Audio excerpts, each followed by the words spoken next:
Welcome back to my views and news. Views a few days ago, PM Abiy said that the country was facing two types of shenais, Amhara shenais and Oromo shenais. Both were national security threats. By Amhara Shene, he meant Fano, mainly Fano. By Oromo Shene, he meant Oromo Liberation Army. Are Fano and OLA comparable? Can we say Fano is as strong as OLA? How to compare the two groups? So I thought of making a video on this comparison because I have been covering the activities of both groups for the last 2 years, more than 2 years. Let's compare and analyze the two groups and then we'll sum up. Can we say that both are equally challenging for the federal government? Firstly, we must not forget that Fano does not have a central organization, a central setup.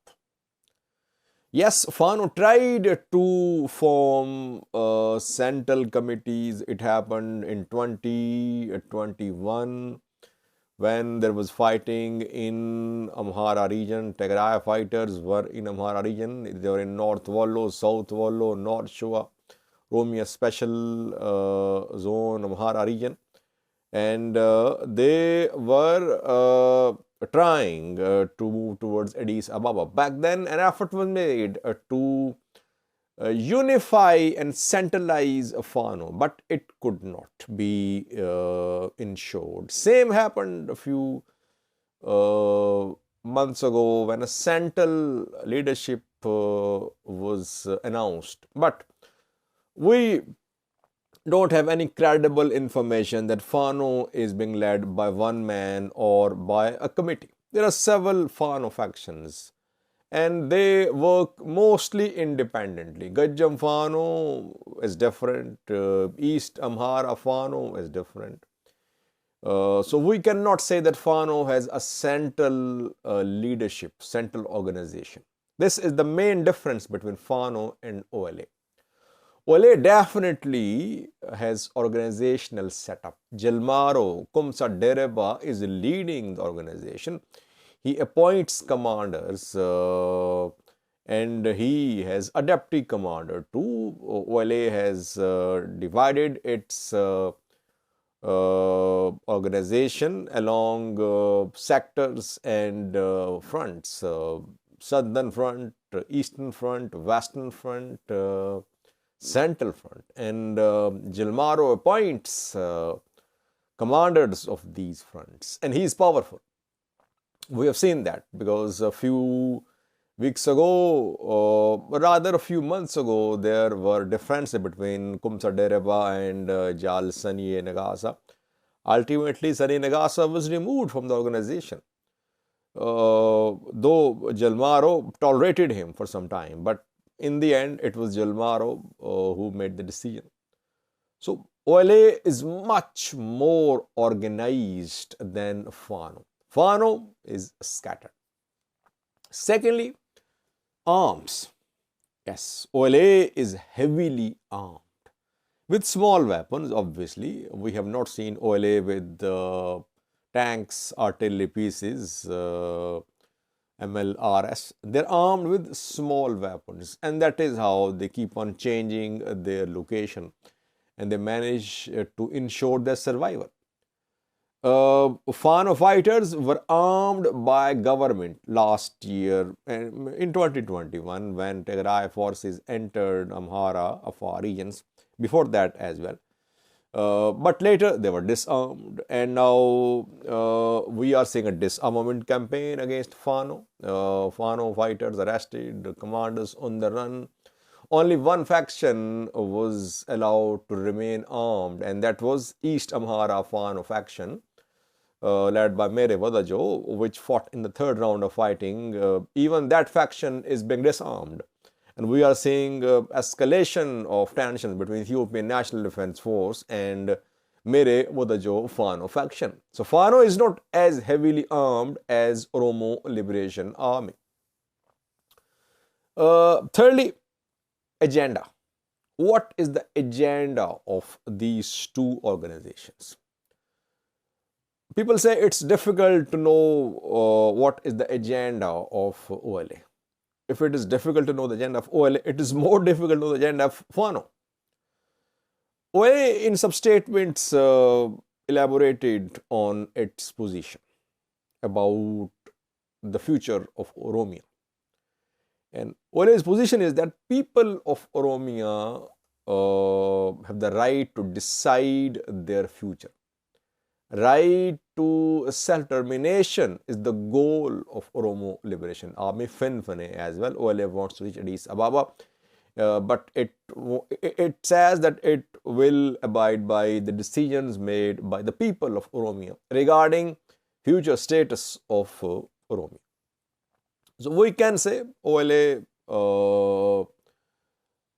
is a nationalist Oromo armed force, which perhaps would support Greater Oromia and independent Oromia as well. Fano, on the other hand, its agenda is not clear because different factions with different agendas, mostly local organizations, but they want Amharas to be protected across Ethiopia, and they want Amharas to rule as well.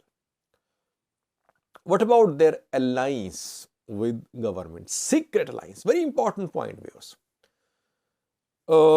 Fano fighters, they were armed, they were trained by government forces in 2021 against TPLF, against Tigray fighters. Then they were disarmed, they were put in prisons, they are on the run. So you can say that regional and federal governments used Fano fighters and now they have been discarded. In the case of OLA, yes, sometimes we see collusion between OLA and Oromia regional government. When there is threat from Amhara region and from Amhara side we see intervention in Oromia in Valaga, then alliance emerges between OLA and Oromia regional forces, like we saw a few weeks ago in East Valaga, where two fought together reportedly against ethnic Amharas who are armed. And they were being armed by some factions in Amhara region too, reportedly. So, it's not that OLA and Oromia regional government are in permanent alliance. Sometimes operation is conducted as well by Oromia regional government against OLA in some places. But in some other cases, we have seen them fight together. ENDF has never been in alliance with OLA, Ethiopian National Defense Force. It has been the main force conducting operations against OLA. And there are sympathizers, supporters of OLA in Oromia regional government, maybe in Oromia forces as well. But right now, we can say that OLA and regional government forces, they have some communication in some areas. And they fought together when it comes to countering threat from Amhara region. But overall, it would be unfair to say that Oromo regional government is backing Oromo Liberation Army. Fourthly, their present status. OLA is much more stronger than Fano now. No doubt about that. They are very organized, armed, trained, equipped, greater in number as well. And they have not been betrayed by the government, if it's the right word, like Fano was betrayed. Fano was used, discarded. OLA never allowed itself to be used. Yes, it fought in alliance with government forces against Amhara armed people, but it always remained independent. Problem is that in Amhara region, Fano struck alliance with the Ethiopian National Defense Force and regional forces too. And when in 2022, the two sides struck a humanitarian peace deal, after that, ENDF turned against Fano. And Amhara regional forces, they had to support ENDF. We did not see such alliance between OLA and ENDF in Oromo region. So that is why OLA has managed to keep its independence intact. And that is why we see operations against OLA, but we have not seen large number of OLA fighters arrested, detained as well. So overall, it would be unfair to compare OLA and Fano in terms of strength, in terms of their threat, alleged threat to the federal government. If you call them threats, if you use the word threat for both of them, OLA is a much more significant threat than Fano. Fano scattered, disorganized, hundreds, thousands in prison, hundreds if not thousands, they're in prison, commanders on the run, Zamine Kase in prison, Masre Shah nowhere to be seen, Mere Wadajo pleading that his faction must not be disarmed, while OLA on the other hand is in a very strong position. And OLA has managed to repel offensives for years. Fano was never target of long operations by Ethiopian National Defense. Just a small operation was launched in 2022 in some areas of Amhara, and Fano was dismantled. Maybe because it was trusting the regional federal forces and it never tried to organize into a resistance force in Amhara. On the other hand, OLA has resisted several operations.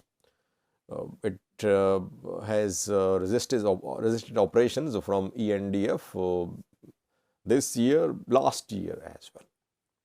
And OLA has its presence in neighboring countries too.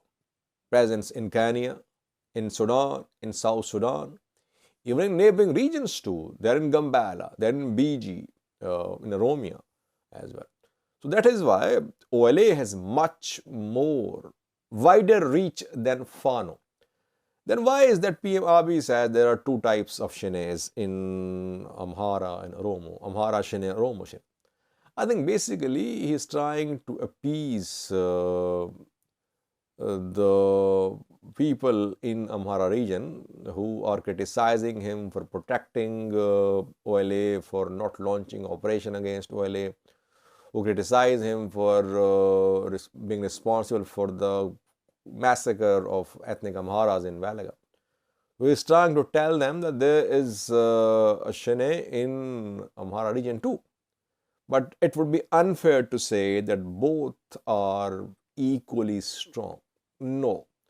Fano on the run, scattered, disorganized, without any central setup, OLA resisting operations for years, centrally organized, armed, and with a clearer agenda than Fano. Thank you for watching.